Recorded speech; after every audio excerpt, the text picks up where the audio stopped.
उठता है और अपने घोड़े को एक जगह पर ले जाकर बांध देता है और खुद वहीं सो जाता है। तभी हमें सीन में दो लोगों को दिखाया जाता है जो आपस में बातें करते हुए कह रहे थे कि ये मास्टर लुओ है जो कभी हांगकांग की फिल्मों में स्टंटमैन हुआ करते थे और आज इनके खाने के भी लाले पड़े हुए हैं। सीन शिफ्ट होता है और हम लुओ को देखते हैं जो एक जगह पर बैठा बियर की बोतलें खाली कर रहा था। तभी यहाँ दामी नाम का एक आदमी आता है और लुओ से पैसे मांगता है, लेकिन जब लुओ बात टालता है तो आदमी उसका बैकयार्ड या घोड़ा देने के लिए कहता है, लेकिन लुओ मना कर देता है। इस पर दामी को गुस्सा आ जाता है और वो कहता है कि मैं तुम्हारा घोड़ा जरूर लेकर रहूंगा। इस पर इन दोनों के बीच लड़ाई शुरू हो जाती है और लुओ दामी और उसके चमचों को खूब पीटता है और नीचे आकर अपने घोड़े को भी बचाता है। इसके बाद लुओ घोड़े पर बैठता है और भागता हुआ एक शो में पहुंच जाता है। यहाँ लुओ एक दो स्टंट दिखाता है और एक जगह पर जाकर अपने घोड़े को छुपा देता है, साथ ही खुद भी वहीं छुप जाता है, जिस वजह से दामी और उसके आदमी लुओ को ढूंढ नहीं पाते और वो आगे निकल जाते हैं। अगले दिन लुओ अपने घोड़े के साथ बैकयार्ड में होता है। तभी वहाँ दो लोग आते हैं। ये दोनों लुओ को बताते हैं कि 3 साल पहले तुम्हें ये घोड़ा एलन पा से मिला था। इस घोड़े को लेकर जोना और एलन पा के बीच 3 साल से जो कानूनी लड़ाई चल रही थी वो अब खत्म हो चुकी है और जोना इस लड़ाई को जीत चुका है, इसलिए उसने इस घोड़े को नीलामी में लगा दिया है और अब तुम्हें ये घोड़ा उन्हें देना होगा। लुओ रेड को छोड़ने के लिए तैयार नहीं था, इसलिए वो दोनों को बाहर निकल जाने के लिए कहता है। तभी दो लोग छलांग लगाते हैं, शियामो और यंग। असल में ये दोनों लुओ के साथ में ही रहते हैं। शियामो और यंग को देखकर ये दोनों डर जाते हैं और वहाँ से चले जाते हैं। इसके बाद लुओ शियामो को नोटिस दिखाता है। यंग लुओ की बेटी की तस्वीर की तरफ इशारा करती हुई कहती है कि हमें एक वकील की जरूरत है। सीन शिफ्ट होता है और हम लुओ की बेटी को देखते हैं जो बेहद खूबसूरत और प्यारी थी। इसका नाम बाओ है। लुओ बाओ के पास आता है और मदद मांगता है, लेकिन बाओ उसकी मदद करने से मना कर देती है, ये कहते हुए कि अभी वो वकालत पढ़ रही है, लॉयर बनी नहीं है।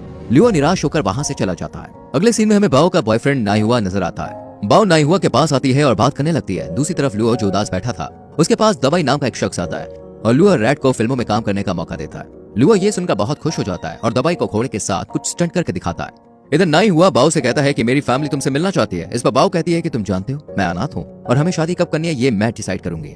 सीन शिफ्ट होता है और हमें बाओ अपनी माँ के साथ नजर आती है। बाओ की माँ से कहती है कि तुम्हें अपने पिता के साथ शांति बनानी चाहिए। यही हमें पता चलता है कि बाओ की माँ की मौत तो बहुत पहले हो चुकी है। बाओ तो सिर्फ उनके बारे में इमेजिन करती है। इसी इमेजिनेशन में बाओ की माँ कहती है कि अगर दोबारा तुम्हारे पापा तुमसे मिलने आए तो उनसे मुंह मत फेरना। अगली सुबह बाओ नाश्ता कर रही होती है कि तभी उसकी नजर अपने पिता पर पड़ती है जो अपने घोड़े को तैयार करके लाए हैं। असल में वो चाहते हैं कि उनके साथ लोग तस्वीर खिंचवाएं और बदले में कुछ पैसे भी दें। लियो यहाँ कई स्टंट भी दिखाते हैं, लेकिन कोई फायदा नहीं होता। ना कोई उनके पास आता है और ना ही उन्हें कोई पैसे देता है। ये देखकर बाओ को बहुत बुरा लगता है, इसलिए वो बैकयार्ड में जाकर लियो से मिलती है। बाओ कहती है कि अगर आपको मदद चाहिए तो मैं अपने बॉयफ्रेंड से बात कर सकती हूँ, वो एक वकील है। इसके बाद बाओ वहाँ की चीजों को देखने लगती है और वो रेड से भी मिलती है। घोड़ा बाओ को देखकर बहुत खुश होता है और उसकी हर बात मानता है। कहानी आगे बढ़ती है और हम नाइहुआ को देखते हैं जो लियो से मिलने आता है, लेकिन वहाँ रखी चीजों को देखकर डरने लगता है। तभी बाओ आती है और कहती है कि आप लोगों ने अभी तक कुछ डिस्कस नहीं किया। इसके बाद बाओ नाइहुआ के हाथ पर हाथ रखती है और उसे कंफर्ट फील करवाती है। इसके बाद बातें शुरू होती है और हमें 3 साल पहले की कहानी दिखाई जाती है, जहाँ हम लियो को देखते हैं जिसने एक घोड़े को बहुत बुरी हालत में लिया था। घोड़ा बीमार था। लियो ने उसका ध्यान रखा, उसे खिलाया पिलाया और चलना भी सिखाया। साथ ही कहा कि तुम भविष्य में कभी भी घुटनों पर मत बैठना। इसी के साथ कहानी प्रेजेंट टाइम में आती है जहाँ बाओ घोड़े के पास होती है और नाइहुआ को बुलाती है।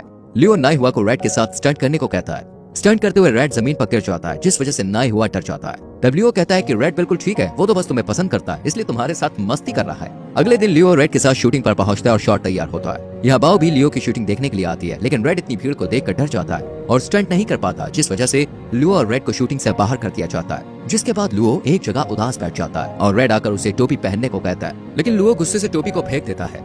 तब बाओ रेड के पास आती है और उसे कहती है कि हम तुम्हें इसके लिए फोर्स नहीं करेंगे, अगर तुम्हें करना है तो तुम करो, नहीं करना है तो मत करो। घोड़ा वापस शूटिंग में जाता है और स्टंट करने लगता है। इधर बाओ भी लियो को टोपी देती है और जाने को कहती है, जिसके बाद लियो और रेड मिलकर कमाल का स्टंट दिखाते हैं।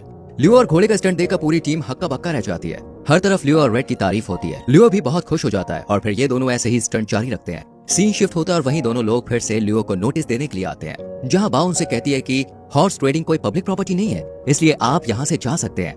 रेड भी उनके नोटिस को चबाकर फेंक देता है और उन्हें धक्का मारकर बाहर निकाल देता है। अगले सीन में लियो और बाओ डिनर के लिए जाते हैं, जहाँ दामी आता है और लियो से पैसे मांगने लगता है। रेड को गुस्सा आ जाता है और वो आकर दामी को एक जोर की लात मारता है, जिस वजह से दामी दूर जाकर गिर जाता है। इस तरह एक बार फिर से लियो और दामी के बीच फाइट शुरू हो जाती है। घोड़ा भी इन्हें जमकर पीटता है। तभी वहाँ शियामो भी पहुंच जाता है और लियो की मदद करने लगता है और ये तीनों मिलकर गुंडों को अच्छा मजा चखाते हैं। जिसके बाद लियो बाओ को पकड़ता है और उछलकर घोड़े पर बैठकर वहाँ से निकल जाता है। फिर सीन शिफ्ट होता है और हम रेड को देखते हैं जो फिल्मों में स्टंट करता है। लियो भी उसके साथ स्टंट करता है, लेकिन इसी बीच एक स्टंट के दौरान रेड को चोट लग जाती है और वो घायल हो जाता है, जिस वजह से बाओ को गुस्सा आता है और वो लियो के पास आकर कहती है कि आप ये स्टंट करना कब बंद करेंगे। इस पर लियो कुछ खास जवाब नहीं देता है। अगले दिन लियो और बाओ डिनर पर नाइहुआ के परिवार से मिलते हैं। यहाँ लियो काफी अनकंफर्टेबल फील कर रहा था और वो अजीब सी हरकतें भी कर रहा था, जिस वजह से बाओ कहती है कि मेरे पापा बड़े लोग के साथ एडजस्ट नहीं कर पाते हैं वो कुछ ज्यादा ही सिंपल है। ये सुनकर लियो भी नाई हुआ की फैमिली से कहता है कि आप मेरी वजह से बेटी को रिजेक्ट मत कीजिएगा, वो बहुत अच्छी है। डिनर खत्म होते ही नाई हुआ और उसकी फैमिली वापस चली जाती है। उनके जाने के बाद बोआ लाओ पर गुस्सा करती है और उन्हें नाई हुआ की फैमिली के साथ अच्छे से बर्ताव न करने के लिए जमकर डांटती है। इसके साथ ही वो उनसे कहती है कि आपको रेड के साथ अच्छे से बर्ताव करना चाहिए। सीन शिफ्ट होता है और हम बाओ को देखते हैं जो रेड के साथ बैठकर टीवी देख रही थी। टीवी पर बाओ अपने फादर और रेड के स्टंट देख रही थी। यही लियो भी होता है। टीवी देखते हुए बाओ अपने पापा से कहती है कि आप बहुत कूल हो। ये सुनकर लियो की आंखें नम हो जाती हैं और बाओ की आंखों से भी आंसू निकल जाते हैं। तभी सीन शिफ्ट होता है और हम 8 साल पहले पहुंच जाते हैं। यहाँ लियो होता है जो कि एक बहुत ही ऊंची जगह पर स्टंट कर रहा था। ये स्टंट करते हुए लियो अचानक से नीचे गिर जाता है और उसके सिर पर गहरी चोट आती है। इस चोट की वजह से लियो को पूरे 8 महीने तक कोमा में रहना पड़ा था। असल में ये सब लियो अपनी बेटी को बता रहा होता है। लियो कहता है कि उन 8 महीनों में मैं काम न करने की वजह से दिवालिया हो गया था, तुम्हारी माँ से भी नहीं मिल पाया। बाओ कहती है कि माँ की तरफ से मैं आपको माफ करती हूँ। दूसरी तरफ दामी बैकयार्ड में रेड के पास आता है और उसे इंजेक्शन लगाने की कोशिश करता है ताकि वो उसे अपने साथ ले जा सके।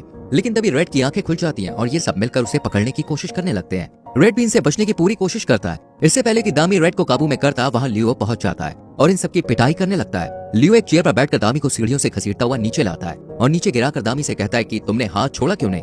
इस पर दामी कहती है कि मेरे हाथ फंस गए थे और इस तरह लियो दामी और उसके साथियों को मारकर वहाँ से भगा देता है। अगली सुबह फिल्म स्टार युआन लियो के पास आता है। ये दोनों साथ में बैठकर चाय पीते और ढेर सारी बातें करते हैं। युआन लियो से कहता है कि अगर उस दिन हांगकांग में आप ना होते तो शायद आज मैं जिंदा नहीं होता। युआन कहता है कि मैं आपके साथ एक फिल्म बनाना चाहता हूँ, मैं चाहता हूँ कि आप और रेड उसमें काम करें। लेकिन लियो कुछ सोचता है और इस फिल्म के लिए मना कर देता है, जिसके बाद युआन वहाँ से वापस चला जाता है। उसी शाम बाओ और नाई हुआ लियो के पास आते हैं। वो दोनों उसे बताते हैं कि हमें सबूत मिल गया है। ये सुनकर लियो बहुत खुश होता है, पर तभी पीछे से रेड एक टी शर्ट उठा देता है, जिस पर लियो बाओ को बताता है कि सुबह फिल्म स्टार युआन आए थे, उन्होंने मुझे फिल्म का ऑफर दिया है। ये सुनकर बाओ गुस्सा हो जाती है और वहाँ से चली जाती है। लियो कुछ समझ नहीं पाता और अगले दिन युआन की बताई हुई लोकेशन पर शूटिंग के लिए पहुंच जाता है। यहाँ लियो अपने घोड़े पर बैठकर सीन शूट कर ही रही होती है कि तभी उसे अपने घोड़े का ख्याल आता है और ध्यान न देने की वजह से वो जमीन पर गिर जाता है। इसके बाद लियो उठता है और रेड से माफी मांगता है और कहता है कि अब बस ये रुकने का समय है। इसके बाद लियो युआन से माफी मांगता है और फिल्म के लिए मना करके वहाँ से वापस चला जाता है। लियो रेड के साथ बाओ के पास पहुंचता है और कहता है कि मैंने पहली बार काम छोड़ा है। बाओ ये सुनकर बहुत खुश हो जाती है और दौड़ कर आती है। लियो सोचता है कि बाओ उसके गले लगेगी, लेकिन बाओ रेड के गले लग जाती है और ये सीन थोड़ा मजाकिया हो जाता है। खैर अगला सीन कोर्ट के अंदर का दिखाया जाता है जहाँ केस की हियरिंग थी। लियो ये केस हार जाता है। नाई हुआ रेड के दूसरे मालिक के पास आता है और उससे कहता है कि ये आपके लिए भले ही एक गेम है, लेकिन लियो का वो परिवार है। लेकिन इन सबका कोई फायदा नहीं होता। अगले सीन में लियो रेड के पास होता है और उससे कहता है कि अब हमें अलग होना होगा। तब रेड ग्लव्स लाकर लियो को देता है और ये दोनों लास्ट टाइम प्रैक्टिस करते हैं। लियो रेड के गले लगकर खूब रोता है और अगले दिन उसके नए मालिक को उसे सौंप देता है, जिसके बाद नाई हुआ बाओ और लियो गाड़ी में बैठकर जाने लगते हैं। लेकिन रेड बार बार उनकी गाड़ी के पीछे आता है और बार बार कीचड़ की वजह से गिरने लगता है। तब लियो गाड़ी से उतरता है और जोर से चिल्लाकर रेड से कहता है वापस जाओ, और खुद गाड़ी में बैठकर खूब रोता है। रेड भी वापस लौट जाता है। अगले सीन में बाओ रेड के नए ओनर के पास आती है और उन्हें अपने पापा के बारे में बताती है। बाओ कहती है कि मेरे पापा से उनका सबसे अच्छा दोस्त मत छीनिए। अगली सुबह हमें रेड दिखाया जाता है जो अब फिर से लियो के बैकयार्ड में था। वो लियो के पास आता है और उसे हमेशा की तरह उठाने लगता है। रेड को देखकर लियो बहुत खुश होती है, वो रोने लगता है, रेड के गले लग जाता है। ये सब पास ही खड़ा रेड का नया ओनर नाई हुमा और बाओ देख रहे होते हैं। रेड का नया ओनर बाओ से कहता है कि अगर तुम मेरे पास नहीं भी आती तब भी आज रेड यहीं होता, क्योंकि मैं उसे वापस